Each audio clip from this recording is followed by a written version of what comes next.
नमस्कार मंडळी, आजचा लॉक चालू होतो डायरेक्ट पंगतीपासून. तर आज होता आमच्या मंडळात कीर्तन आणि भाऊ आला की डायरेक्ट मधूनच भात घेऊन सगळी पंगत बसली जेवायला. मग म्हंटल आपलं पण नको थोडा हातभार. मग मारली भाईने एंट्री. आलो डायरेक्ट पापड घेऊन. चलो पापड पापड. आणि हा बघा कसा खातोय. आईला वारकऱ्याला वाढायचं सोडून स्वतःच खात बसला. पावसानं तर भाई बॉम्बाबॉम्बच केली सगळी. चारी साईडला नुसतं ट्रॅफिक. आयो यो बघा आपला बाहुबली एकाच हाताने रिक्षा ओढतोय. वा. मग मी आणि वेदन आलो भाजी घ्यायला. मस्त वांग आणि बटाटा मिक्स भाजी होती.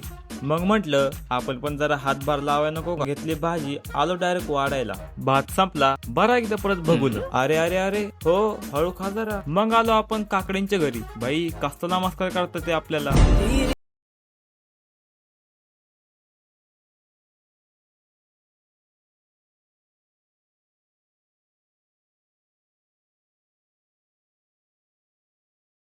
मग भाई ह्यानी पण मारले की पापडावर ताव. मग लावला डाव अमंगचा. माहित तर असेलच ना. तर मंडळी कसा वाटला आजचा व्लॉग सबस्क्राईब करा आणि फॉलो करायला विसरू नका.